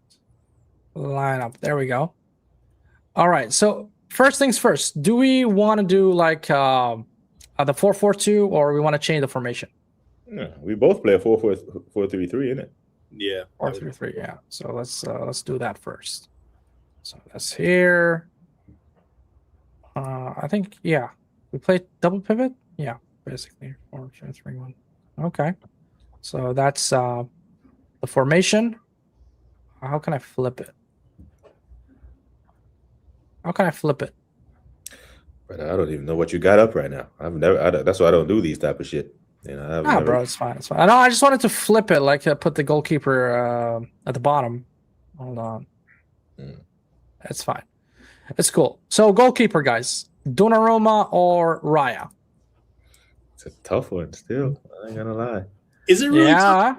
Is it really tough? I'm going Donnarumma. For me, it's Donnarumma, honestly. I mean, it's Raya has the most clean sheets. You know what I'm saying? Raya is, yeah, but it's also because of the defense, bro. It's not because of his brilliant. Raya has been man of the match this season more than Donnarumma has. Well, but is that a virtue of our attack being completely absent and Raya having to spare our blushes simply because like we absorb a lot of pressure? Yeah, but he does it. He does it. Even the first leg against Sporting Lisbon, when they split us open, like he gets a hand to that. Like he still had to make that save. That goes in. It's a different game. Now he does have Bozo. I do think overall Donnarumma is the better keeper. But here's the thing, guys. At least we are 3 here, so we're an odd number, so we don't have to argue much. So we're gonna, if we vote, okay. Well, I guess it's Donnarumma then. I'll give Raya a shout. You know, but no, it's fine. I mean, you can also, of course, you can make your case, Taryn, and try to convince maybe the doc here. Why would you pick Raya over Donnarumma? So it's fine. I mean, the minds can be changed. I mean, he's about to be his third Golden Glove in a row, man. He's playing well this season. He's kept us in the Brighton game. I remember the Brighton game. He saved us in that one as well. But honestly, but also I have to look at something else here, Taryn, is without Donnarumma, I think City would have lost more points. Really? Yes. The amount of times that they bailed. I mean, shit, you know, we've only conceded exactly because of their defense has been shit. But Donnarumma, I don't think their defense has been shit. Their defense has conceded only 4 more goals than us. Only 4. We've conceded 24. They've conceded 28. I don't think their defense is terrible. I think Gahey is the top center back. We wanted him. We just couldn't pay him $300K. I'm fine with Donnarumma, by the way, but I'm just saying it's not just like cut and dry as the strike is going to be. So you can pencil in Haaland up top. We don't even have to discuss that. You know what I'm saying? But I don't think it's that clear between, and this is just on the season. This is not overall careers or international duties, because I see Donnarumma was in goal when they got packed into Norway for that qualifier. So let me ask, if I may present this this hypothetical. If Raya was playing for City and Donnarumma was playing for Arsenal, would we still say that Raya would be a better goalkeeper? I think so. Okay, I'm putting like comparison between the two. Okay. Per 90. Okay, let me share that quick so I can convince you otherwise. Hold on, let me reshare it here quickly. Share screen. Okay. And as y'all know, I've always considered, Raya to be like a Timu Keylor Navas. I don't know. Okay, but here's the comparison, Taryn, for you, okay? This is per 90, 25, 26 Premier League. As you can see, saves made, Donnarumma, saves made from inside box. I mean, you can look at it, but even the color, man. He's been edging Raya in every certain aspect of the goalkeeper. Big pause, yeah, but okay. Sorry, I couldn't help myself. You're already minded, bro. You're already minded. There were so many games that jumped out of me this bro. year. So many games that City have been in where Donnarumma was just picking the ball up out the net. Like, goddamn, Real Madrid packed him in. He didn't keep him in that game. That Bodo Glimt packed him in. He didn't keep him in that game. I think Raya has kept Arsenal in more games this season than Donnarumma has kept City in games. You wanna check the Champions League as well? This is the Premier League, by the way. I don't need to look at the numbers. I watched the game. Yeah, it's I watched fine. them get packed into Bodo and Real Madrid. We played Real Madrid as of recent. We didn't get packed in that way. Yeah, that's fine. But I also just showed you the numbers just to prove. I also watch Arsenal. I also watch Manchester City, and I'm telling you, I do highly rate Donnarumma because what I've seen from him was immaculate this season, to be honest. And the numbers proves it. By the way, I'm not here, glazing just for Donnarumma. I would love to put Raya. I'm an Arsenal fan at the end of the day, but honestly speaking, I sound like a Raya. I've been highly critical of Raya, but in this scenario, I just don't think it's lopsided to where Donnarumma is a short shot in Raya. But I'm fine with Donnarumma still. But final vote. I'm saying Donnarumma. Doc. Second. Okay, so it's sealed. Sorry, David. I don't know his middle name. I call him by his full name to put some respect on him. Okay, so Donnarumma as a goalkeeper. All right, right back. Players available or? Well, Timber is 50-50. We haven't got any confirmation that he's out. Yeah, he's not. Nor that he's playing. Yeah, he's not gonna play. Yeah, look. As I've mentioned before, like this manager intentionally hides the severity and the extent of injuries just so that like he won't be criticized for running players into the ground when we all know that he runs players. Eventually we'll find out at the game, right? For sure. But it's the illusion of dark arts when we all know that he has been collecting hamstrings, and plastering it onto his wall as a trophy. So I would say the overall, Timber is one of the best right backs in the world. But if we're talking about like an availability, starting 11, then I'm not sure how we could put him in. But this is a tricky one because neither team has a right back really. City don't really have a right back, but like Nunes is not a right back, bro. Yeah, he's not. You know what I'm saying? So they have none. All right, there's the flip, man. Finally, thanks, Jackson. Well done. I've been trying to flip this shit for a while. But anyways, so Donnarumma as a goalkeeper, right back, as you said. I'm gonna assume Timber's available, and if he is, I'm gonna pick him over Nunes. Yeah, I just spoke on Timber, so you know how I feel about him. But yeah, it's just off proxy. We'll take Timber, right? So let's go Timber. That's fair. Center backs. Do we need to really discuss it? No. Big up to Gahey, but he ain't better than our center backs. All right, so we'll go Saliba and Gabriel. Galiba. Yeah, I like that. Galiba. That's nice. Yeah, that's Galiba. Them two. Left back. Them two. Well, shit, this is tricky again because Nico O'Reilly isn't really a left back, in it. He's been playing as central. Yeah, but he lined up there to start the season. So we're doing an all Arsenal back line, yeah. Capier. We are the best defense in the Premier this season. It's not crazy. It's not crazy to put. That's what happens when you have the best defense. Okay, fair shot. Yeah. So left back. Should we put O'Reilly there? No. Capier. Yeah, they can Capier. I'm also going with Capier. And Capier. Well, okay. I'm saying Capier. Okay, well, I can't even argue with that. Terry, you agree, right? Capier. Yeah. Okay. Piero.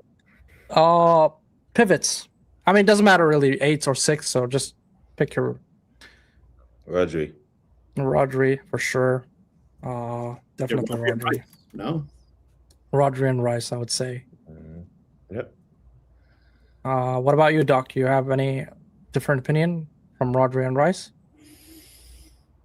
No, I wouldn't say so. I think we know that Rodri's getting older, but he's still quality. So I think that would be the best between the options available.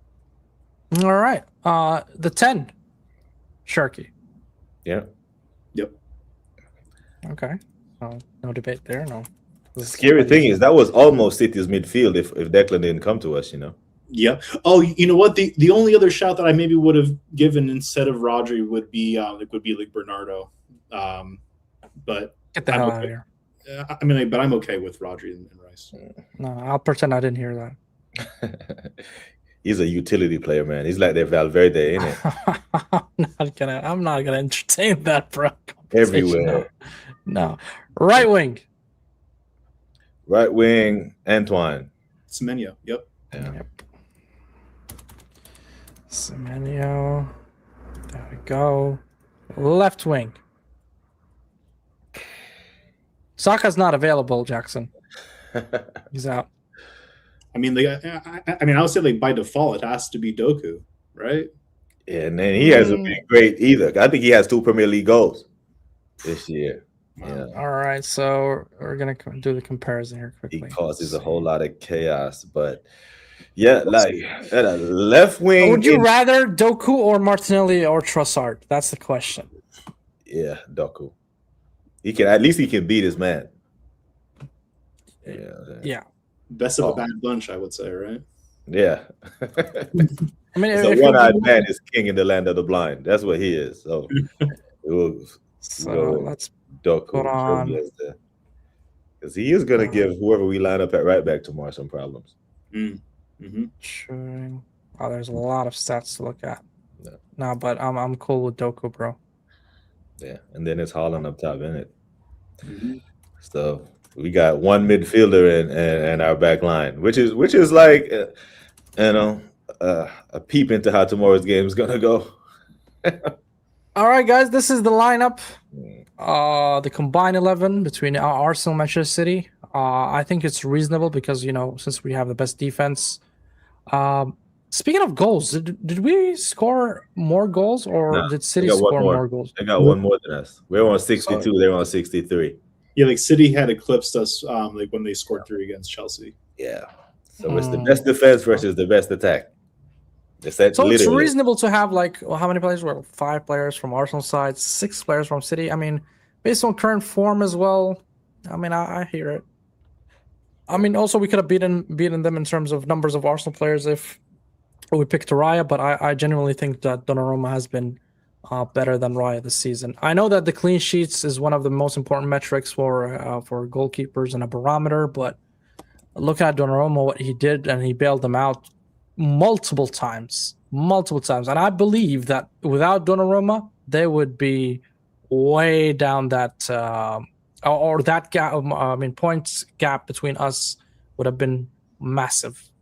Massive. And to also further underscore that, while we do have the best defense as far as goals allowed, City have only allowed 4 more goals than us, and they have had far more defensive injuries, like this season. So I think that only makes the case for Donnarumma, just a bit more vocal. It's tricky with goalkeepers with stats and saves and all that shit, man. Because if I told you last year that Vicario had made more saves than David Raya, would you believe that stat? I could believe that. Yeah, but it doesn't make him a better goalkeeper, does it? No, that's fair. No, it just means that Tottenham are wide open and he had to make a lot of saves. Right, but I mean, but I guess to that end as well, that that only further justifies the importance of a back line, and that ultimately Raya has had the pleasure of having the back 4 right in front of him, doing a lot of the work that ultimately Donnarumma and Vicario did not have that same type of. Yeah, I hear that shot. Yeah, because I remember when Alisson was when Van Dijk was at his prime and Liverpool weren't conceding goals, Alisson still got his props, even though he had the best defense in front of him. So I just want to keep the same energy for David. Even though he has a good defense in front of him, he's been called upon many a times this season, and he has delivered. Has some bozo moments, but he's delivered more often than not. Right, but before we end the stream, guys, the serious question that I want to ask the panel is the prediction, and what would be on Sunday.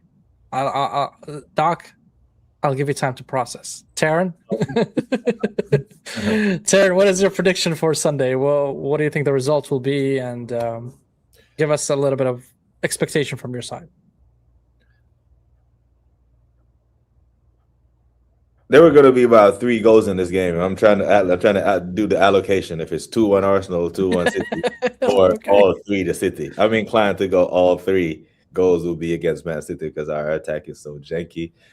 I just, you look back on historical context and you look at what they did to us at Wembley. They're gonna have that crowd behind them, man. It'll be difficult periods in this game. And everybody carrying a bottle as well. Yeah, man. I just think I don't think we have enough to keep him at bay for 90 minutes. I think we crack under the pressure. I think out of the 53 games that Arsenal has played this season, this is the second time I predict a loss. I think we lose this game. I don't think we're good enough. I don't think we have the bottle. I think this is our heaviest defeat of the season. I think we get heaviest defeat of the season. I think we get punched up 3-0. Okay. Punched up 3-0. Yeah. Ooh. Panel 4-1 this weekend, and Man City will have over 20 shots on goal compared to Arsenal 3. You heard it here first. I won't argue with you, Azzy. I want no arguments. What about you, Doc? What's your prediction of the game? Thoughts? So, we are looking very, very meager going forward. So, so much like how you had presented like that snippet from Arteta's interview, that we have to be playing for a win. The thing is, our attack isn't set up to play for a win. So unless things are going to be so diametrically changed on a moment's notice that we are just suddenly going to kick into 5th gear without ever being in 3rd and 4th gear consistently across the season, I think that's a fool's hope. We have looked. We looked poor against City at Wembley at a neutral ground. We looked poor at St. Mary's. We looked poor at home against Bournemouth. We looked poor against Sporting. There hasn't been any change. There hasn't been any inflection point that this manager is realizing that things need to change. So honestly, he can say whatever the fuck he pleases, in front of a microphone.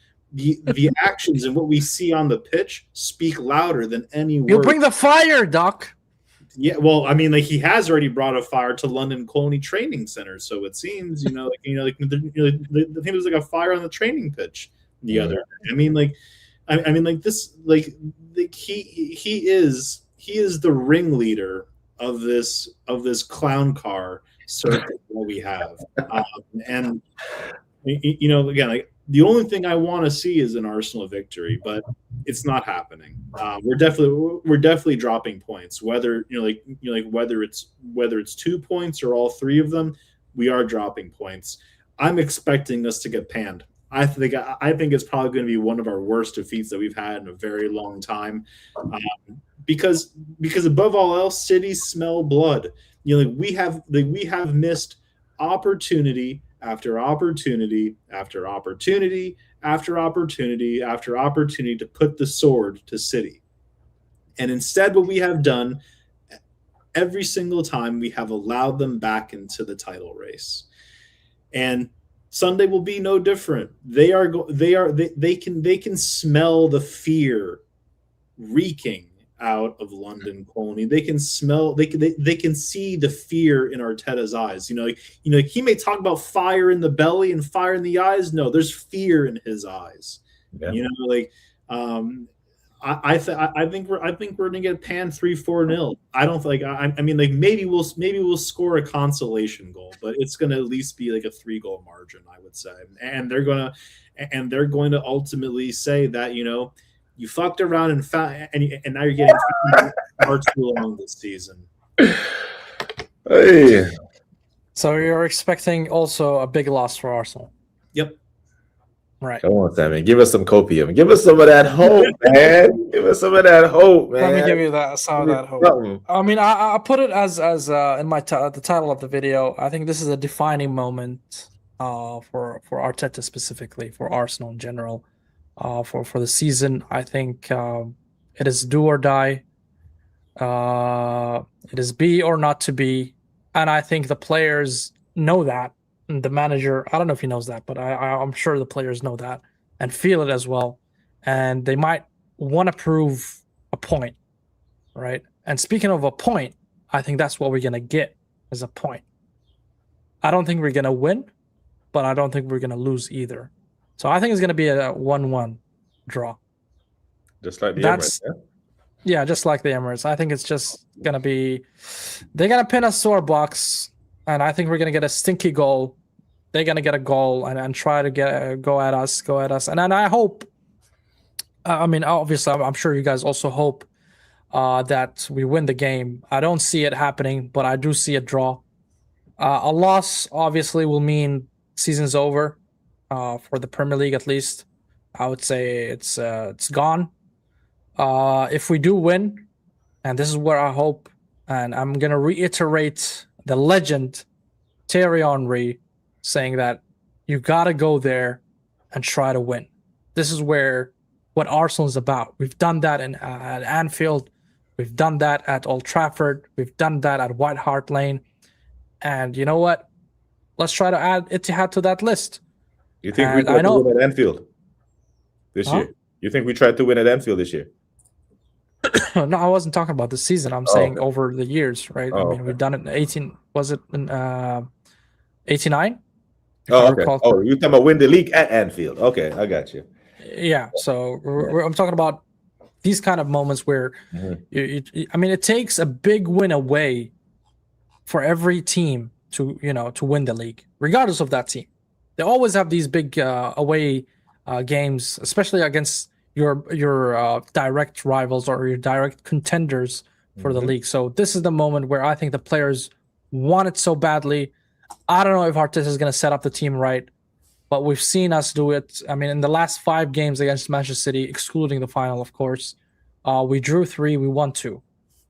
Right? So there's a little bit of optimism there, not much.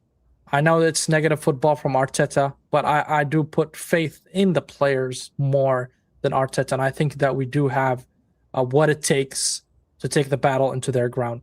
So I don't see us battering us 3 or 4, whatever you guys said, but I do see a draw. Let me ask you this: like, do you know, like, considering that City are playing at home? Was it a good pitch talk? No. Nah, I mean 6 7. Wasn't bad. I mean, like, do we really believe that City are going to drop points not only at home, but with such a but in a match that is so contentious that can determine whether or not determine the ultimate potential victor of the league?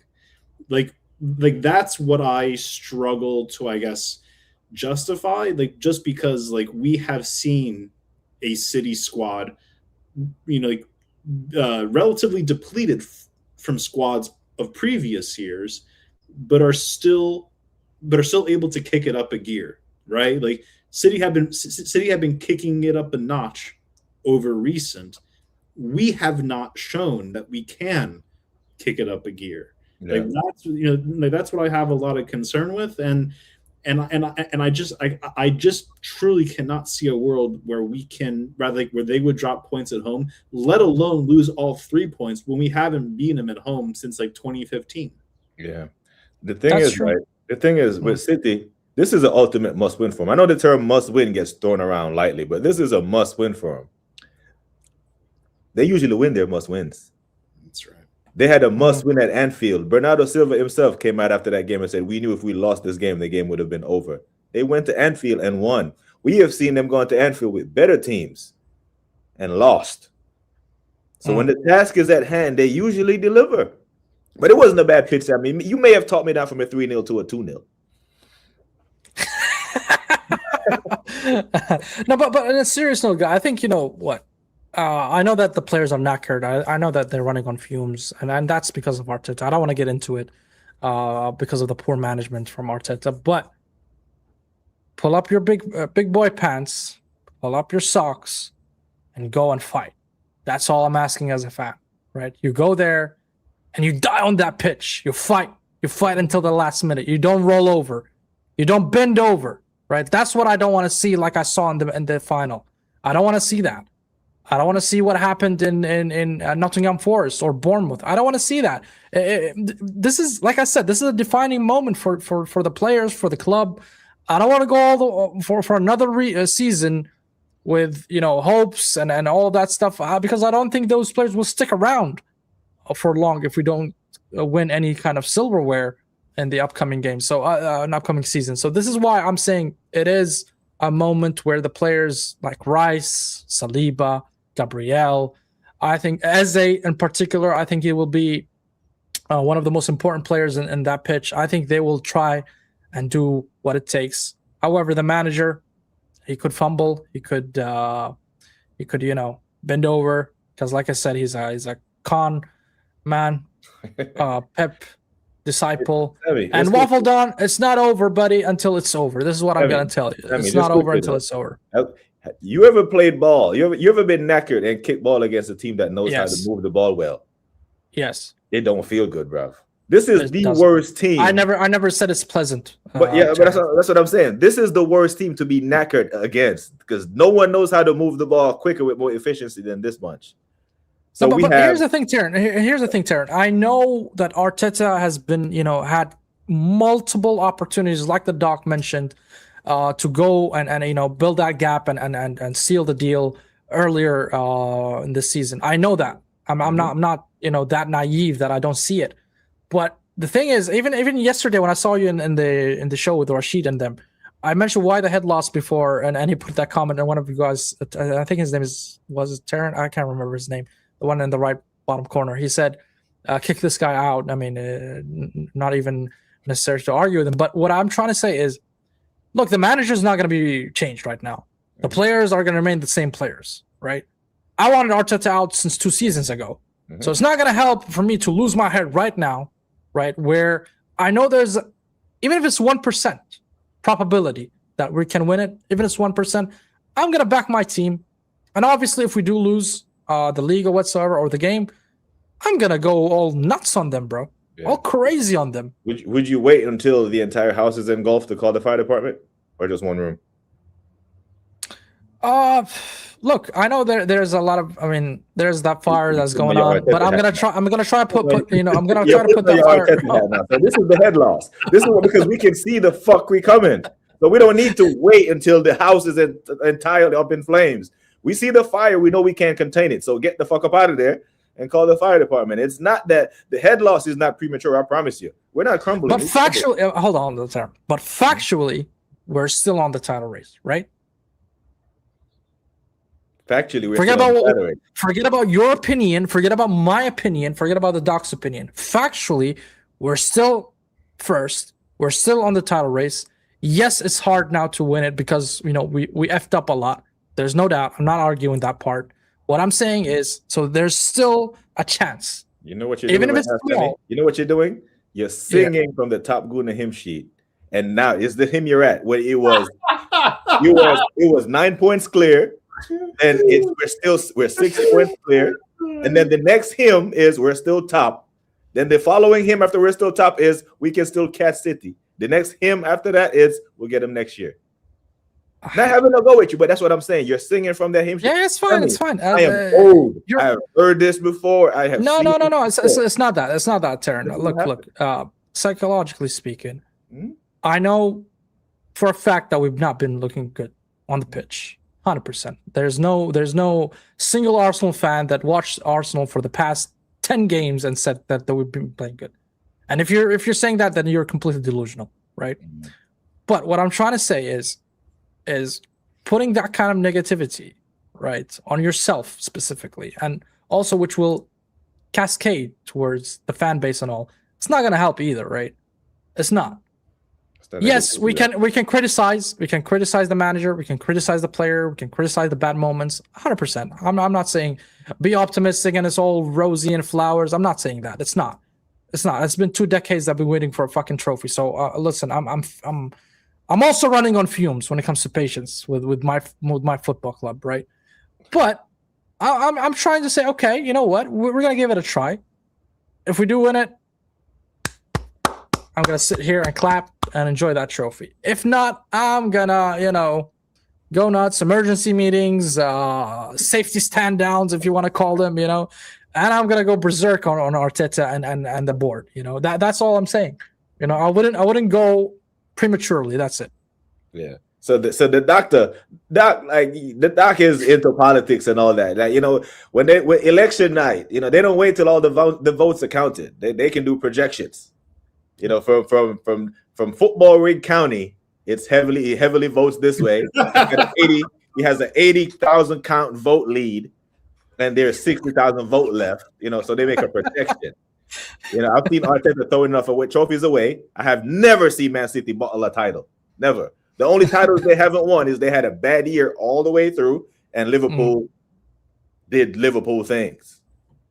So, linear scale, whatever you want to call it, they have the know-how. We have to overperform. We definitely have to play a perfect 90 minutes of football on Sunday.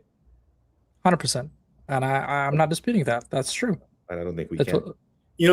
And again, like if there was precedence, if there were examples that we could reference, not just from this season, but across the entirety of Arteta's regime, that we had that ability to lay it all on the table, and and to get over the line when it mattered most.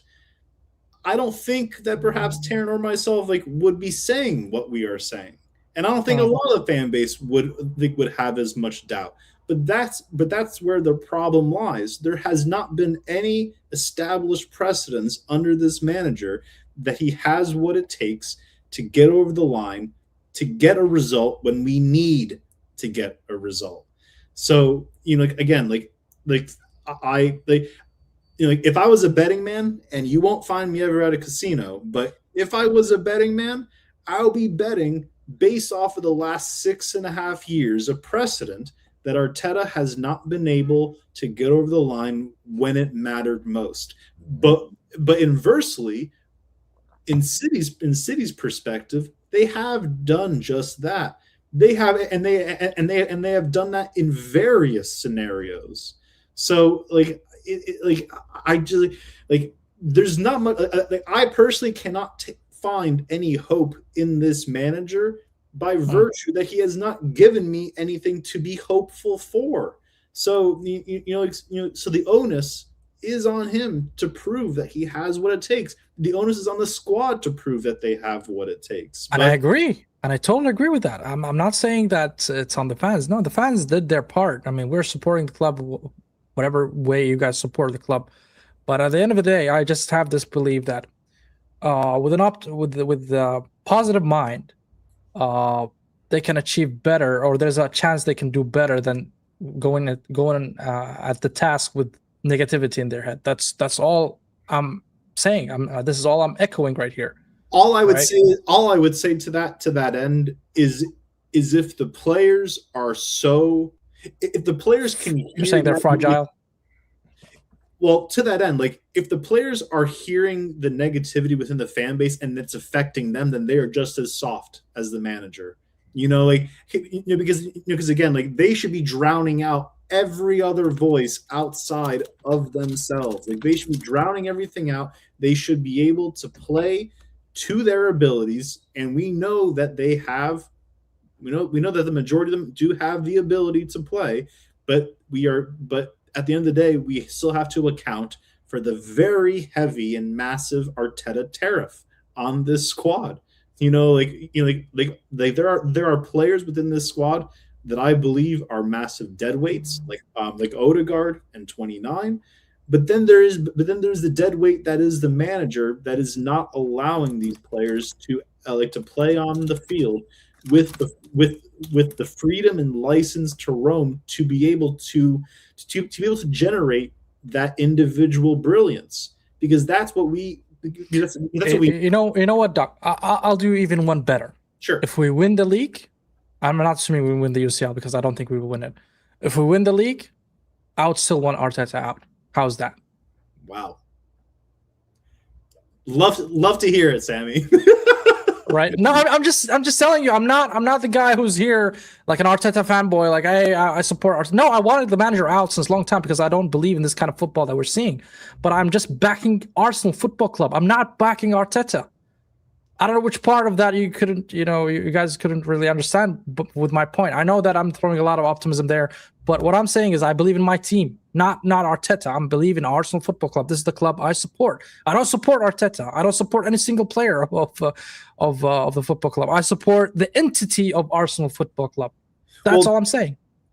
And I hear that, and I appreciate that. The only thing that I would contend is that the Arsenal, the entity that you had grown up with, is not the same Arsenal that we are seeing today. Yeah, maybe that's a different conversation for a different day. But I think the Conquers have done their due diligence, and I think they're still building something really great beyond Arteta's tenure. But that's a different conversation we can have later on. But anyways, guys, we've reached the end of the show. Thank you very much for tuning in. Make sure you guys hit the like. Make sure you guys subscribe to the channel. And don't forget to go and subscribe to Dr. S and also to Taryn, BBK. Both channels are in the description. Please go show them some love as well. Any final words, guys, before we wrap up? Come on, you Gunners. Come on, you Gunners. See, that's a little bit of optimism right there. There we go. What about you, Doc? Any final words? Yeah, come on, you Gunners. Arteta out, Kroenke's out, Arteta sexuals out. On that note, guys, stay safe wherever you are and take care of yourself and have a good one. Let's.